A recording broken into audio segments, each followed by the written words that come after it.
Bonjour à toutes et à tous et bienvenue dans ce parcours sur l'infertilité.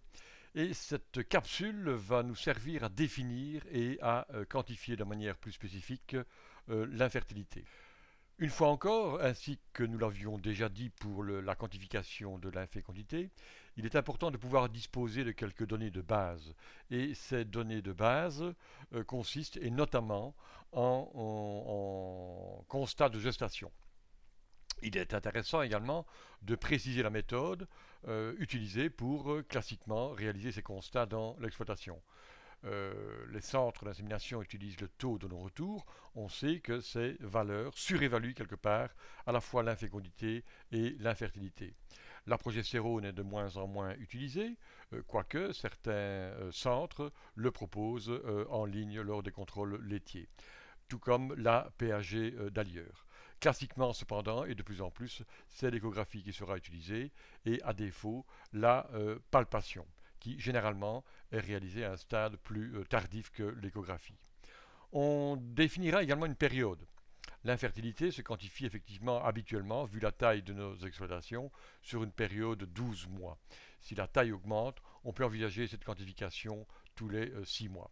Et enfin, dernière recommandation, on précisera bien entendu le groupe concerné par cette évaluation. Ça peut être les génisses, ça peut être les vaches, ou ça peut être plus spécifiquement les vaches primipares et les vaches pluripares. Il y a deux grands systèmes, effectivement, pour quantifier l'infertilité.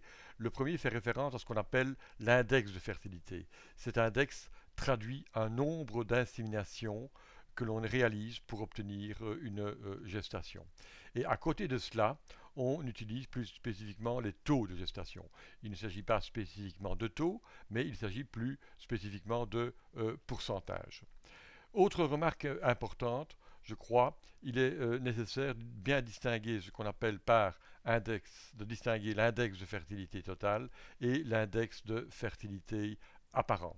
L'index de fertilité apparent sous-évalue l'infertilité, c'est-à-dire que ce nombre d'inséminations n'est calculé que sur les vaches qui sont devenues gestantes, tandis que l'index de fertilité totale tient compte à la fois des inséminations réalisées sur les vaches qui ne sont pas devenues gestantes et des inséminations qui ont été réalisées sur les vaches qui sont devenues gestantes.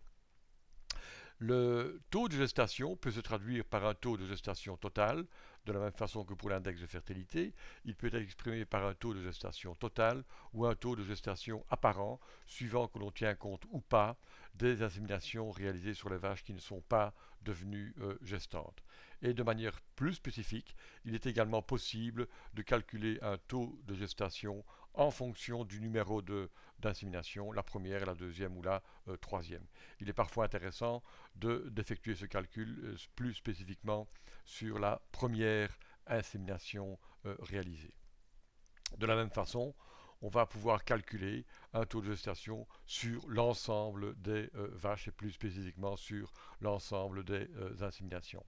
Les auteurs anglo-saxons ont l'habitude d'utiliser également les notions de breeding rate et de conception rate. On va plus spécifiquement définir ces deux notions de breeding et de conception rate. Supposons qu'un éleveur vous demande, en janvier 2020 par exemple, d'évaluer la fertilité de son troupeau de vaches. On a spécifié le groupe. Au cours de l'année 2019, on a donc ce faisant spécifié la période. En fait, la première étape consistera à rassembler les données suivantes. La première de ces données, c'est de dénombrer les vaches de la période, considérées en fonction de leur statut, puisqu'en effet, on va pouvoir distinguer trois groupes de vaches, des vaches qui ont été inséminées et qui sont devenues gestantes, des vaches qui ont été inséminées mais qui ne sont pas devenues gestantes, sur base d'un constat bien sûr négatif de gestation, et bien sûr un troisième groupe de vaches qui n'ont pas encore été inséminées. Deuxième étape, c'est de dénombrer bien entendu les inséminations qui ont été faites sur les vaches gestantes et sur les vaches non gestantes. Pour autant, encore une fois, qu'on dispose effectivement du résultat. Il est évident qu'on peut aussi, de manière plus générale, supposer que la dernière insémination réalisée a été suivie d'une gestation. mais ce faisant, on s'expose à une sous-évaluation bien sûr de la réalité réelle du troupeau. On a donc ici une série de vaches dont on ne connaît pas le résultat. On a ici une série de vaches dont on connaît le résultat et il s'est avéré être positif. Et bien sûr, on a des vaches qui ont été inséminées mais dont on ne connaît pas le résultat. Nous allons voir maintenant de manière plus spécifique comment on peut calculer les index de fertilité totaux et apparents. Je le rappelle, l'index de fertilité exprime le nombre d'inséminations nécessaires à l'obtention d'une gestation. L'index de fertilité apparent exprime ce nombre moyen de gestation, mais à partir des seules inséminations réalisées sur les vaches qui sont devenues gestantes. Il s'oppose en ça à l'autre index de fertilité qui est qualifié de total. De total puisqu'il tient compte à la fois des inséminations réalisées sur les vaches qui sont devenues et sur celles qui ne sont pas devenues gestantes. Prenons donc l'exemple suivant, soit une exploitation qui comporte un nombre total de vaches de 110 et sur ces 110 vaches, on a fait un nombre total d'inséminations de 220. 100 vaches ont été inséminées, 220 bien sûr inséminations réalisées. Le nombre de vaches gestantes est de 80 et le nombre d'inséminations réalisées sur ce seul vache gestante a été de 140. Le nombre de vaches inséminées et qui ne sont pas devenues gestantes est de 20 et on a fait sur ces vaches 80 inséminations. Enfin, 10 vaches n'ont pas encore été inséminées. Alors, comment calculer l'index de fertilité total, l'index de fertilité apparent? Donc, on ne tient compte que des inséminations réalisées sur les vaches qui sont devenues gestantes. Et donc, on voit ici que le nombre d'inséminations réalisées sur les vaches qui sont devenues gestantes a été de 140. Et nous avons dans ce troupeau 80 vaches gestantes. Donc, le rapport, bien sûr, entre les deux nous donne une valeur pour l'index de fertilité apparent de 1,75. Les valeurs habituellement considérées comme normales sont chez les génisses, ce paramètre d'index de fertilité apparent doit être inférieur à 1,5 et il doit être inférieur à 2 chez les vaches. Qu'en est-il maintenant de l'index de fertilité total? Je le rappelle, on tient compte à ce moment-là de l'ensemble des inséminations réalisées à la fois chez les vaches qui sont devenues gestantes, soit 140, mais aussi chez celles, les inséminations réalisées sur les vaches qui ne sont pas devenues gestantes. Donc, soit le total des deux, 220, divisé par le nombre de vaches gestantes, le nombre de vaches gestantes étant de 80, l'index de fertilité totale est donc de 2,25. Et classiquement, cet index de fertilité totale doit avoir une valeur inférieure à 2,5. On peut aussi calculer les taux de gestation. Je le rappelle, il ne s'agit pas réellement de taux, mais plutôt de pourcentage. Ne pas confondre les notions de conception rate, breeding rate et pregnancy rate. Le breeding rate exprime le pourcentage de vaches inséminées par rapport au nombre de vaches traitées avec un protocole de synchronisation. Et donc ici, en cas d'insémination systématique, c'est les Time Artificial Insemination, le breeding rate est bien sûr équivalent à 100% puisque tout animal traité sera systématiquement inséminé, qu'il ait été vu ou non en chaleur. Le breeding rate peut aussi être calculé sur les vaches en tenant compte du nombre de vaches inséminées au cours par exemple d'une période de 3 semaines suivant la fin de la période d'attente décidée par l'éleveur. Et bien sûr, on a tout de suite compris que ce breeding rate va dépendre du taux, du pourcentage de détection des vaches par l'éleveur. Il va donc dépendre plus spécifiquement de l'anustrus pathologique et de l'anustrus de détection. Une autre notion importante, c'est ce qu'on appelle le pregnancy rate, qui exprime le pourcentage de gestation obtenu sur les animaux traités et inséminés systématiquement. Le taux de gestation totale ou conception rate exprime le pourcentage de vaches gestantes par rapport aux vaches inséminées. Et donc, bien entendu, la dernière insémination, on en connaît le résultat. Donc, on voit ici, ça donne une notion tout à fait générale, par un au nombre total de vaches que j'ai inséminées, combien finalement sont devenues gestantes. Prenons l'exemple suivant, soit encore une fois un troupeau de 110 vaches, 100 vaches ont été inséminées, 80 sont devenues gestantes, 20 ont été inséminées mais n'étaient pas gestantes, et 10 n'ont pas été inséminées. Quel sera le taux de gestation total de ces vaches? Eh bien, le taux de gestation total des vaches est de 80. J'ai eu 80 vaches inséminées qui sont devenues gestantes sur 100 vaches inséminées, soit une valeur de 80. Nous allons voir à présent comment on peut calculer effectivement les taux de gestation, le taux de gestation total ou le taux de gestation en fonction du numéro d'insémination. Soit une exploitation de 110 vaches sur lesquelles on a réalisé un nombre total d'insémination de 220 pour avoir au final 80 vaches gestantes et donc 80 inséminations fécondantes. 10 vaches n'ont pas été inséminées, 100 ont été inséminées. Parmi les vaches inséminées, 20 ne sont pas devenues gestantes. Et nous avons ici, de manière plus spécifique, 20 vaches qui ont été gestantes en première insémination et 30 vaches qui ont été gestantes en deuxième insémination. Nous avons donc ici un taux de gestation total sur les vaches de 80%. Donc 80 vaches sur 100, 80 vaches sur 100 ont été finalement gestantes, indépendamment du nombre d'inséminations, bien sûr, qu'on a réalisé sur toutes ces vaches. Si on veut calculer ici le taux de gestation par insémination, on aura donc 80 vaches qui ont été gestantes sur un nombre total d'inséminations réalisées de 220, soit un taux de gestation total de 36%. Si de manière plus spécifique, on veut calculer le taux de gestation totale en première insémination, on a une valeur effectivement de 20. 20%, puisqu'en effet 20 vaches ont été gestantes en première insémination sur 100 vaches qui ont été inséminées. Rappelons que ce taux de gestation en première insémination peut être considéré comme excellent chez les vaches s'il est compris entre 40 et 50%. Et à contrario, le problème peut être patent si effectivement ce taux de gestation en première insémination est compris entre 20 et 30%. Ça, c'est le taux de gestation total en première insémination. Il est évident qu'une fois encore, si on ne tient compte que des inséminations réalisées sur les vaches gestantes, on parle donc de taux de gestation apparent en première insémination, on a donc 20 vaches qui ont été gestantes en première insémination, mais on n'a que 80 vaches gestantes. Donc le rapport entre les deux nous donne une valeur de 25%. Donc méfions-nous de calculer ces taux apparents, puisqu'ils vont surévaluer en quelque sorte la fertilité du troupeau, puisqu'ils ne tiennent pas compte des inséminations réalisées sur les animaux qui ne sont pas devenus gestants. Et de la même façon, on peut calculer le taux de gestation totale en deuxième insémination.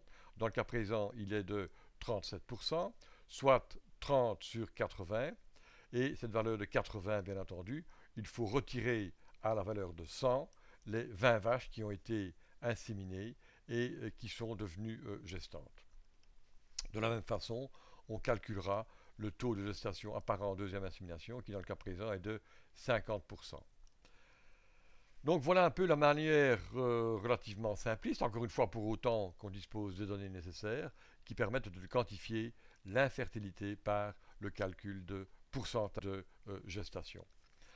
Je voudrais également vous présenter un autre outil relativement peu connu, mais qui, de mon point de vue, est assez didactique et qui ne nécessite pas de grands outils informatiques.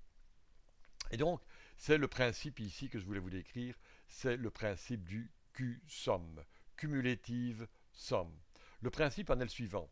On dispose d'une feuille quadrillée, peu importe, genre tableur Excel. D'ailleurs, ce tableur Excel peut être utilisé pour réaliser effectivement et décrire ce qu'on appelle par l'évolution chronologique au cours du temps des inséminations.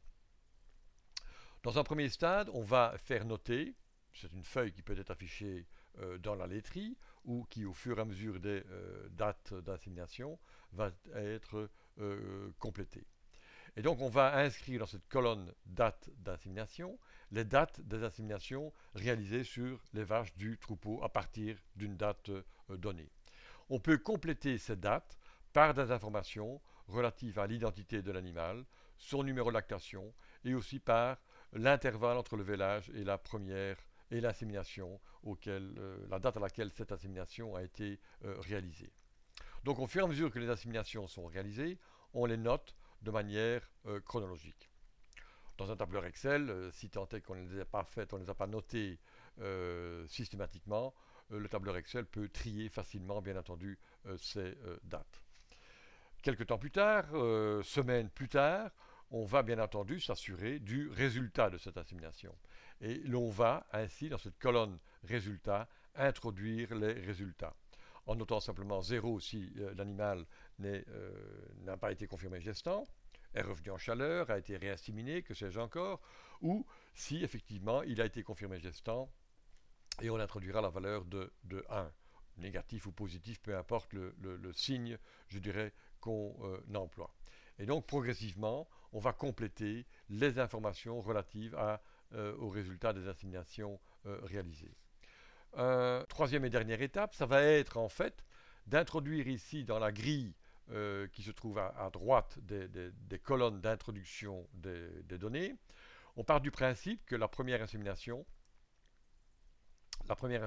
réalisée, on a autant de chances d'avoir ou de ne pas avoir, je dirais, une gestation, on parle de valeur moyenne. On a deux possibilités, avoir ou ne pas avoir effectivement une gestation. Et on part du principe suivant, c'est que cette ligne verticale va représenter un taux de gestation de 50% et que par conséquent, chaque fois qu'on va avoir une insémination positive, on va noter on va colorier ou noter une croix dans la case correspondante. Si l'insémination suivante est également positive, on se déplace d'une ligne et d'une colonne vers la droite. Et nous voyons ici qu'au départ, l'insémination était négative, on commence sur la ligne verticale de 50%. Les 4 inséminations suivantes sont positives et on se déplace donc de 4 cases vers la droite et de 4 cases d'une ligne inférieure. Et on continue ainsi à noter ces résultats. Et nous voyons que toutes les inséminations suivantes, ici par exemple, ont été négatives, et donc on se déplacera vers la gauche en se déplaçant chaque fois d'une ligne en dessous. Et ainsi, on peut compléter ce tableau. Si on a utilisé un fichier Excel, eh bien, il est tout à fait possible de paramétrer le calcul automatique des résultats de gestation. En l'occurrence ici, dans l'exemple présenté, on a 12 inséminations qui ont été suivies de gestation, 16 ne l'ont pas été. On a fait un nombre total de 28 inséminations. On a un taux de gestation moyen de 43%. Et l'on voit qu'on se trouve légèrement à gauche de la ligne effectivement des 50%. L'examen de ce tableau permet de voir que pendant certaines périodes, en l'occurrence ici, entre le 6 juin 2011 et le 30 novembre 2011, eh bien, on a enregistré une chute drastique effectivement de la fertilité qui a continué à se maintenir pour récupérer et aller vers un mieux en fin de période. Et donc, la représentation graphique permet d'évoquer certaines hypothèses. Peut-être qu'ici, tiens, il y a eu peut-être un changement d'inséminateur, on a ouvert un nouveau silo, que sais-je. Ça ne permet pas effectivement d'identifier une hypothèse, mais ça permet au moins de relier l'évolution temporelle de la fertilité à certains événements qui ont été observés ou enregistrés dans l'action. Et donc, ça me semble être un outil, moi, qui n'est pas cher. Ça peut constituer une base de discussion pour l'éleveur, et comme je le disais, ça peut suggérer la formulation d'hypothèses pour expliquer les changements de fertilité enregistrés au cours du temps. Il est tout à fait possible effectivement d'avoir un fichier Excel, vous m'envoyez votre demande et je vous ferai parvenir ce fichier Excel, et automatiquement, au fur et à mesure effectivement que les résultats sont encodés ici dans la colonne résultats, eh bien va voir se dessiner automatiquement un graphique. Ici, c'est l'évolution de la fertilité au cours du temps. Et il est également possible, si on a les dates d'insémination et donc le stade du postpartum auquel ces inséminations ont été réalisées, on va pouvoir analyser l'évolution de la fertilité en fonction des jours du postpartum. Et dans le cas présent, nous voyons que des animaux ont été inséminés relativement tôt après le vélage, 20 jours, d'autres ont eu des inséminations relativement tard, mais qu'au cours du temps, on ne voit pas d'évolution en fonction de ce paramètre. Voilà donc ainsi, brièvement présenté et résumé, les différents paramètres qui permettent de quantifier l'infertilité et donc de répondre à cette question, est-ce que le problème de l'infertilité existe, oui ou non, quels sont les animaux concernés, et bien entendu de formuler peut-être d'éventuelles hypothèses explicatives.